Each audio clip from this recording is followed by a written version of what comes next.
दोस्तों, अभी आप जिन तीन बुढ़े को इस मुच्छर दादा को ताड़ते हुए देख रहे हो, इन तीनों का दिल समंदर की तरह बड़ा है। अब मैं इन तीनों को इसलिए दरिया दिल इंसान नहीं कह रहा हूँ कि ये लोग मर्दों को ताड़ रहे हैं, बल्कि इसलिए कह रहा हूँ क्योंकि इन दोनों ने तीन ब्रिटिश सोल्जर्स को जर्मनियों के हाथ से बचाने के लिए क्या दुख नहीं सहा। एक ने तो पूरी रात अपने दुश्मन के साथ ही सो लिया। तो दोस्तों, इस मूवी को देखने के बाद मैं दावे के साथ कह सकता हूँ कि ये मूवी आपके मुंह से हंसी जरूर निकाल कर छोड़ेगा। तो कहानी की शुरुआत में हम तीन दिमाग से अपाहिज इंग्लिश सिपाहियों को देखते हैं जो सेकेंड वर्ल्ड वॉर के वक्त फाइटर जेट से अपने देश इंग्लैंड जा रहे थे। उनमें से एक मुच्छर सिपाही रेजिनॉल्ड पीटर नाम के और एक सिपाही से पूछता है, साथी हम लोग अब कहाँ पर है, मैप देखकर बताओ। जो सुनकर पीटर फटा हुआ मैप खोलता है और रेजिनॉल्ड से कहता है, सर हम लोग यहाँ पर हैं। अब क्योंकि वो मैप फटा हुआ था इसीलिए रेजिनॉल्ड का दिमाग सटक जाता है और गलती से वो लोग इंग्लैंड के जगह पर पेरिस आ पहुँचते हैं। उस वक्त पेरिस में जर्मन सिपाहियों का राज चल रहा था। वो लोग जब अपने देश में एक अनजान फाइटर जेट को आते हुए देखते हैं तभी वो लोग उसके ऊपर मिसाइल लॉन्चर से हमला करते हैं, जिस वजह से वो तीनों दिमाग से अपाहिज इंग्लिश सोल्जर्स अपने अपने पैराशूट लेकर फाइटर जेट से कूद जाते हैं। हवा में वो लोग फैसला करते हैं कि वो लोग जहां पर भी उतरे लेकिन आगे जाकर वो लोग एक हमाम में इकट्ठा होंगे। खैर, इधर रेजिनॉल्ड पैराशूट में लटक लटक कर पेरिस के एक जू में जाकर गिरता है। जू के कीपर जब उसे पानी में गोते लगाते हुए देखता है तभी वो उसे पानी से निकलने में मदद करता है। बातों बातों में वो रेजिनॉल्ड की सच्चाई जानकर उसकी मदद करने के लिए तैयार हो जाता है और उसे जर्मन सिपाहियों से बचकर भागने के लिए कपड़े भी देता है। अब उसके जू से निकलते वक्त जू के कीपर उसे उसके मूछें काटने के लिए कहता है ताकि जर्मन सिपाही उसे पहचान ना सके। दूसरी तरफ पीटर अगस्तिया नाम के एक पेंटर के पास आकर गिरता है जो कि दरअसल जर्मन सिपाहियों के थाने में पेंटिंग कर रहा था और नीचे जर्मन सिपाही भी गठबंधन कर रहे थे। अब उसके यहाँ पर आसमान से आ टपकने की वजह से अगस्तियान का पेट का पानी हिल जाता है और एक ड्यूलेक्स के पेंट का डिब्बा हुड़क हुड़क कर जर्मन सिपाहियों के मुंह पर आकर गिरता है। ये देखकर जर्मन सिपाहियों का कमांडर अगस्तियान के ऊपर गुस्सा होकर अपने साथियों से कहते हैं, मारो साले को। इसी बीच वो लोग वहाँ पर पीटर यानी उस इंग्लिश सिपाही को देख लेते हैं और उसके ऊपर अंधाधुन गोली चलाने लगते हैं। अगस्तिन यहाँ पर पीटर को बचाकर किसी तरीके से वहाँ से भाग निकलता है। दूसरी तरफ उनका तीसरा साथी एलन पेरिस के एक मशहूर ओपेरा हाउस के ऊपर आ गिरता है। उसी बिल्डिंग के नीचे हम एक मशहूर सिंगर लाफो को देखते हैं जो अपने हाथों को लहरा लहरा कर अपने शिष्यों को रिहर्सल करवा रहे थे। उसे अपना काम बहुत पसंद था और कोई भी अगर उसके काम में टांग अड़ाता था या फिर उसे डिस्टर्ब करता था तब वो उसके मुंह पर गालियां फेंक कर मारता था। वहाँ पर वो इतना एक्साइटेड था जैसे कि उसने रेडबुल और माउंटेन ड्यू दोनों ही एक साथ पी लिया हो। उसे इस बात का पता नहीं था कि उसी बिल्डिंग के अंदर कुछ ऐसे लोग भी थे जो लोग उस बिल्डिंग को उड़ाने के लिए तैयारी कर रहे थे। इसी बीच वहाँ पर कुछ जर्मन सिपाही आ पहुँचते हैं और उन सिपाहियों का कमांडर आगबाग लेफो से कहते हैं कि उन्हें शक है कि इस बिल्डिंग के अंदर इंग्लिश सिपाही छिपे हुए हैं, इसीलिए वो लोग इस बिल्डिंग को चेक करने के लिए आए हैं। अब अपने रिहर्सल में डिस्टर्ब होने की वजह से लेफो उन जर्मन सिपाहियों के ऊपर गुस्सा होकर वहाँ से निकल जाता है। वो दरअसल गंजा था और उसे अपने नकली बालों के साथ बहुत लगाव था, इसीलिए जब भी वो अपने बालों पर टॉर्चर करता था तभी तकलीफ उसके गंजे सर पर होती थी। आगे जब वो टॉवल से अपना मुंह साफ कर रहा था तभी वो देखता है कि वो टॉवल द्रौपदी की साड़ी की तरह लंबा होता ही जा रहा था। खींचते खींचते वो सोचता है कि अरे बाबा, ये किस जानवर की चमड़ी है। वो दरअसल कोई जानवर की चमड़ी नहीं बल्कि उस इंग्लिश सिपाही एलन का पैराशूट था और एलन भी उसी घर में छिपा हुआ था। इधर अगस्तिन पीटर को लेकर जूलियट नाम की एक लड़की के घर के अंदर घुस जाता है और जूलियट को पीटर को जर्मन सिपाहियों से बचाने के लिए कहता है। थोड़ी देर में जर्मन सिपाही भी मुंह उठाकर जूलियट के घर में इंग्लिश सिपाही को ढूंढते हुए आ पहुंचते हैं। जूलियट और अगस्तिन यहाँ पर जर्मन सिपाहियों को पति पत्नी होने का ढोंग दिखाता है और पीटर को वो दोनों लिफ्ट के ऊपर छिपा देते हैं। जर्मन सिपाहियों को पीटर जब उस घर में कहीं पर भी नहीं मिलता तभी वो लोग वहाँ से जाने लगते हैं। अब उनके वहाँ से जाते ही वो दोनों पीटर को लिफ्ट से उठाने के लिए जाते हैं, लेकिन तब तक लिफ्ट चालू हो गया था और वो नीचे की तरफ जा रहा था। इसीलिए अगस्तिन बाहर जाकर लिफ्ट को बंद करता है, पर हवा चलने की वजह से दरवाजा भी बंद हो जाता है और वो घर के अंदर नहीं आ पाता। थोड़ी देर में जूलियट दरवाजा खोलकर उसे घर के अंदर लेती है और वो दोनों पीटर को लिफ्ट के ऊपर उठा लेते हैं। आगे अगस्तियन जब अपनी बीवी को कॉल करता है तभी उसे पता चलता है कि उसके घर को जर्मन सिपाहियों ने घेर लिया है, इसीलिए अब वो अपने घर नहीं जा सकता। तभी पीटर अगस्तियन से कहता है, आपका बहुत बहुत शुक्रिया मेरी मदद करने के लिए, लेकिन अब मुझे जाना होगा। मेरे बाकी सारे साथी हमाम में मेरा इंतजार कर रहे होंगे। अब क्योंकि जर्मन सिपाही उसे ढूंढ रहे थे इसलिए उसका हमाम जाना सेफ नहीं था, जिस वजह से अगस्तिन उसके जगह पर उसके साथियों से मिलने के लिए हमाम जाने का फैसला करता है। पीटर उसे बताता है कि जिस आदमी के साथ उसे मिलना है उसकी बड़ी बड़ी मूछें होंगी और वो दिन भर मूछों में ताव देता रहता है और उसके सामने तुम्हें गाना गाना पड़ेगा। जिसके बाद वो उसे गाने की लाइंस बताता है और कहता है, T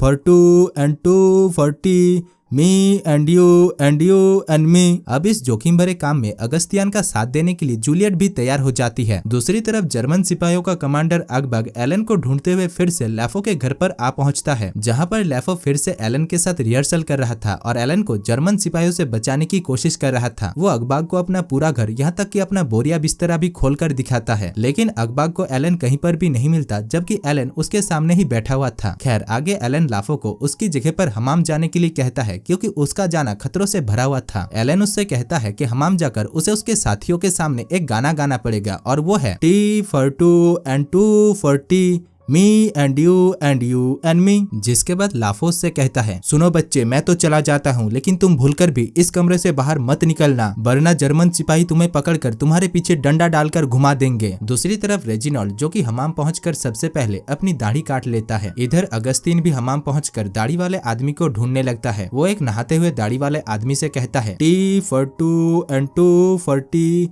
me and you and me. जो सुनकर वो मुच्छर दादा उसको गे समझकर उसे कुत्ते की तरह घूरने लगता है। अब अगस्तीन के वहां से जाते ही इस बार वो मुच्छर दादा के पास लाफो आ पहुंचता है और वो उसके सामने फिर से वही गाना गाने लगता है, tea for two and two for tea, me and you and me. अब उसको ये गाना गाते हुए इधर से अगस्ताइन और उधर से रेजिनॉल्ड सुन लेता है। आगे वो तीनों एक साथ मिल जाते हैं, जहाँ पर रेजिनॉल्ड उन तीनों से कहता है कि वही रेजिनॉल्ड है और उसने अपनी मूछें कटवा लिया है। दूसरी तरफ अगबाग को लैफो के घर से एलन का सामान मिल जाता है, जिसको देखकर वो समझ जाता है कि लैफो ने ही उस इंग्लिश सिपाही को अपने घर पर छिपा कर रखा था। एलन तो वहाँ से भाग चुका था, इसलिए अगबाग खुद ही एलन की जगह पर छुप जाता है। इधर हमाम में मीटिंग खत्म करके अगस्तियान और रेजिनॉल्ड जर्मन सिपाहियों के कपड़े चुराने के लिए जाता है और उधर लाफो साइकिल रिक्शे में बैठकर अपने घर पहुंचता है। वहां पर अलमारी को खोलते ही उसे एलन की जगह पर अगबाग मिलता है, जो उसकी सारी सच्चाई जान चुका था, इसीलिए वो उसे बंदी बना लेता है। दूसरी तरफ पीटर को जूलियट अपने साथ अपने बाप के पास लेकर आई थी। थोड़ी देर में वहाँ पर अगस्तीन और रेजिनॉल्ड भी पुलिस के कपड़े पहनकर आ पहुंचते हैं। अब उन दोनों इंग्लिश सिपाहियों को देखकर जूलियट के पिता भी उनकी मदद करने के लिए तैयार हो जाती है और वो सभी मिलकर एक प्लान बनाते हैं, जिसके मुताबिक वो लोग इंग्लिश सिपाहियों को फ्रांस के बॉर्डर को पार करने में मदद करेंगे। खैर आगे अगस्तीन रेजिनॉल्ड को लेकर एलन को लेने के लिए ओपेरा हाउस जाता है, जहाँ पर एक फंक्शन चल रहा था। वो लोग वहाँ पर जर्मन सिपाहियों के कपड़े पहने हुए थे, इसीलिए वहाँ पर मौजूद असली जर्मन सिपाही उन्हें भी उनका ही साथी समझ रहे थे। इधर लाफो को अगबाग ने बंदी बना लिया था और उसकी हिरासत में रहकर ही अगबाग को फंक्शन में परफॉर्म करना पड़ रहा था। उस फंक्शन में कुछ क्रांतिकारी भी आए हुए थे, जिन्होंने जर्मन सिपाहियों को मारने के लिए ओपेरा हाउस में बम फिट करके रखा था और उन्हीं क्रांतिकारियों के साथ एलन भी लड़कियों की कपड़े पहनकर शामिल था। खैर फंक्शन के बीच में ही वो क्रांतिकारी बम को विस्फोट कर देते हैं, लेकिन वो बम फुस्की बम की तरह ही ज्यादा असर नहीं दिखाता और वहाँ पर एक सिपाही को छोड़कर किसी को कुछ भी नहीं होता। लेकिन बम फटने की वजह से वहाँ पर भगदड़ मच चुकी थी और इसी मौके का फायदा उठाकर लेफो वहाँ से रफू चक्कर हो जाता है। आगे उसे अगस्तीन और रेजिनॉल्ड देख लेते हैं और उसे बंदी बनाने के बहाने अपने साथ लेकर जाते हैं। खैर अब वो दोनों अपने तीसरे साथी एलन को भी ढूंढ लेते हैं और उन दोनों क्रांतिकारियों की मदद से वो लोग एक अंडरग्राउंड टनल से होकर भागने लगते हैं। अगली सुबह वो लोग वहाँ से निकलने के लिए स्टेशन पहुँच जाते हैं, जहाँ पर पीटर और जूलियट तो ट्रेन पर चढ़ जाते हैं, लेकिन वो लोग ट्रेन पर पहुंचते पहुंचते ट्रेन ही निकल जाता है। तभी वहाँ पर जर्मन सिपाही आ पहुंचते हैं और सभी के टिकट्स को चेक करने लगते हैं। अब क्योंकि उनके पास टिकट्स नहीं थे, इसलिए उनकी फटकर हाथ में आ जाता है और वो लोग कंधे में सामान लेकर कुली बनने का नाटक करते हैं, जिससे जर्मन सिपाहियों को उनके ऊपर थोड़ा भी शक नहीं होता। आगे वो चारों पोस्टमास्टर की गाड़ी में बैठकर वहाँ से निकलने लगते हैं, लेकिन आधे रास्ते में पहुंचकर कमबख्त उनकी गाड़ी ही खराब हो जाती है, इसीलिए वो चारों पैदल ही आगे बढ़ने लगते हैं। लाफो के एक पैर में लकवा लग गया था, इसलिए वो एक जगह पर जाकर बैठ जाता है। वो वहाँ से देखता है कि वो दोनों अंग्रेज सिपाही उसके लिए नहीं रुकते। ये देखकर लेफो को उन दोनों के ऊपर बहुत गुस्सा आता है और वो उन्हें उल्टा सीधा कहने लगता है। दरअसल वो दोनों सिपाही वहाँ पर मौजूद एक चर्च से गाड़ी चुराने के लिए जा रहे थे। चर्च के बाहर एक ट्रक को देखकर वो दोनों उस ट्रक को लेकर लेफो और अगस्तियान के पास आने लगते हैं। वो दोनों इस बात से अनजान थे कि उस ट्रक के अंदर मैरी नाम की एक नन भी मौजूद थी, जो अचानक उन दोनों के ऊपर उछल पड़ती है। पर जब उसे उनकी मजबूरी के बारे में पता चलता है, तभी वो भी उनकी मदद करने के लिए तैयार हो जाती है। आगे वो दोनों लेफो और अगस्तियान को भी ट्रक में उठा लेते हैं। दूसरी तरफ पीटर जूलियट के साथ जिस ट्रेन में सफर कर रहा था, उस ट्रेन में बहुत सारे जर्मन सिपाही भी थे, जिन्हें पीटर के ऊपर शक हो जाता है और वो लोग उसे पास के पुलिस चौकी में लेकर जाते हैं। इधर ट्रक में जब रेजिनॉल्ड अपने साथियों के साथ जा रहा था, तभी रास्ते में जर्मन सिपाही उनके पीछे पड़ जाते हैं। वो लोग उन्हें कद्दू खिलाकर भागने की कोशिश करते हैं। इसी बीच जब वो लोग जर्मन सिपाहियों की तरफ कद्दू फेंक रहे थे, तभी अगस्तियान गलती से लेफो की खोपड़ी पकड़ पकड़कर उसे ही फेंकने के लिए जाता है। खैर आगे वो लोग किसी तरीके से उन जर्मन सिपाहियों से अपना पीछा छुड़ाकर एक सरकारी हॉस्पिटल में आ पहुंचते हैं। पीटर और रेजिनॉल्ड को वहीं पर ही छोड़कर लाफो और अगस्तियन जूलियट से मिलने के लिए जाते हैं। उन्हें पता था कि जूलियट उसकी मौसी के होटल में ही रुकी हुई है, इसीलिए वो दोनों मुंह उठाकर उसकी मौसी के होटल में आ पहुंचते हैं। बदकिस्मती से उस दिन उस होटल में जर्मन सिपाहियों का कमांडर आगबाग भी रुका हुआ था। उसके रूम का नंबर था 9 और इधर उन दोनों के रूम का नंबर था 6। रात को अगस्तिन लेफो से कहता है कि उसे लगता है कि उसे शायद जूलियट के साथ प्यार हो गया है, इसीलिए वो मुंह उठाकर जूलियट के पास पहुंच जाता है और कुछ देर तक उसके साथ प्यार भरी बातें करके उसकी चुम्मी लेने लगता है। दूसरी तरफ जर्मन सिपाहियों का कमांडर अगबग जब अपने रूम से निकलकर बाथरूम जा रहा था तभी उसके रूम का नंबर पलटकर 9 से सीधा 6 हो जाता है। इसीलिए जूलियट की चुम्मी लेने के बाद अगस्तियन उसके जगह पर अगबग के रूम में जाकर सो जाता है और अगबग भी दूसरे रूम यानी लेफो जिस रूम में सोया हुआ था उस रूम में जाकर सो जाता है। उस वक्त लेफो खाना खाने के लिए गया हुआ था और जब वो खाना खाकर वापस आता है तभी वो बिस्तर में अगबग को देखकर उसे अगस्तिन सोचता है, जो खर्राटे ले लेकर उसे चैन से सोने भी नहीं दे रहा था। वो खर्राटे के साथ साथ जोर जोर से कई सारी आवाजों में पाद भी मार रहा था, जिससे लेफो को बहुत तकलीफ होती है और गुस्से में वो अपने मुंह से ही आवाज करने लगता है। अगली सुबह लेफो को जब इसके बारे में पता चलता है कि पिछली रात वो अगबग के साथ सोया हुआ था तभी उसकी फटकर हाथ में आ जाता है और वो किसी तरीके से वहाँ से निकल लेता है। आगे जूलियट उन दोनों को जर्मन सिपाहियों के कपड़े देकर उन्हें वहाँ से भागने में मदद करती है। वो दोनों तो कुत्ते लेकर वहाँ से भागने लगते हैं, जहाँ पर रास्ते में असली जर्मन सिपाहियों को देखकर डर के मारे उनके हाथ से कुत्ते की रस्सी छूट जाता है और वो दोनों के दोनों कुत्ते ही वहाँ से निकल लेता है। ये देखकर अगस्तियन को लगता है कि अब वो रास्ता भटक गया है, इसलिए वो बच्चों की तरह रोने लगता है, लेकिन तभी लेफोस के मुंह पर थप्पड़ मार मार कर उसे शांत करता है। दूसरी तरफ मैरी नाम की वो नन एलन और रेजिनल्ड को बॉर्डर क्रॉस करवाने के लिए 2 बैरलों में भरकर उन्हें लेकर जा रही थी। उन चारों बैरलों में से 2 बैरल उसे जर्मन हेडक्वार्टर पर रखना था, लेकिन जब वो वहाँ पर पहुँचता है तभी एक जर्मन सिपाही को 4 की जगह 6 बैरल दिखाई दे रहे थे, इसीलिए वहाँ पर बैरलों की अदला बदली हो जाती है। वो बैरल्स जिसमें वो दोनों सिपाही छिपे हुए थे वो हेडक्वार्टर्स में ही रह जाते हैं। इधर लेफो और अगस्तियन भी जर्मन सिपाहियों के हाथों पकड़े जाते हैं और उन्हें अगबग के पास लाया जाता है। अब अगबग के सामने उनकी बोलती बंद हो जाती है और वो लोग थरथराकर कांपने लगते हैं। अगबग यहाँ पर उनसे उन ब्रिटिश सोल्जर्स के बारे में सवाल के ऊपर सवाल पूछता जा रहा था, इसीलिए जब वो दोनों एक साथ ऊटपटांग जवाब देना शुरू करते हैं तभी अगबग पसीना पसीना हो जाता है। दूसरी तरफ उस पुलिस हेडक्वार्टर में रेजिनल्ड और एलन बैरल से निकलते हैं और इधर पीटर जिसको जर्मन सिपाहियों ने बंदी बनाकर रखा था वो भी किसी तरीके से उनसे बचकर वहाँ पर आ पहुँचता है। अब वो तीनों मिलकर उस हेडक्वार्टर में आग लगा देते हैं, जिससे हेडक्वार्टर के अंदर भगदड़ मच जाती है और अगस्तियन और लेफो भी अगबग से बचकर किसी तरीके से निकलने में सफल हो जाते हैं। आगे वो लोग जर्मन सिपाहियों के गाड़ी को पंचर कर देते हैं और मैरी नाम की उस नन की टांगे में बैठकर वो लोग वहाँ से निकलने लगते हैं। अब क्योंकि जर्मन सिपाहियों की गाड़ी पंचर हो चुका था इसलिए प्लेन से कुछ सिपाही उनका पीछा करते हैं। आगे जाकर उनका टांगा एक जगह पर जाकर टूटकर बिखर जाता है और वो लोग मरते मरते बचते हैं। उन्हें वहाँ पर एक गैरेज के अंदर 2 हवा से उड़ने वाली प्लेन मिलती है, जिसको वो लोग एक गाड़ी से बांधकर रफ्तार देते हैं। इसके बाद पीटर उस गाड़ी को छोड़कर दौड़ते दौड़ते प्लेन में चढ़ जाता है। थोड़ी देर में वो प्लेन हवा में उड़ने लगता है, लेकिन क्योंकि वो हवा से चल रहा था इसलिए हवा का बहाव उन्हें फिर से जर्मन सिपाहियों के हेडक्वार्टर्स की तरफ लेकर आने लगता है। उनके प्लेन के पीछे पीछे जर्मन सिपाहियों का एक प्लेन भी आ रहा था। इधर हम उसी सिपाही को देखते हैं जो 4 की जगह पर 6 बैरल देख पा रहा था। यहाँ पर वो एक मिसाइल लॉन्चर से उनके प्लेन के ऊपर हमला करता है, लेकिन यहाँ पर भी वो 2 की जगह पर 4 प्लेन देख पा रहा था, इसलिए उसका निशाना सीधा जाकर जर्मन सिपाहियों के प्लेन में ही लगता है और उल्टा उनका प्लेन ही क्रैश हो जाता है। आगे वो पांचों उसी प्लेन में बैठकर इंग्लैंड के लिए निकल जाते हैं और दोस्तों इसी के साथ ही इस मूवी की कहानी समाप्त हो जाती है।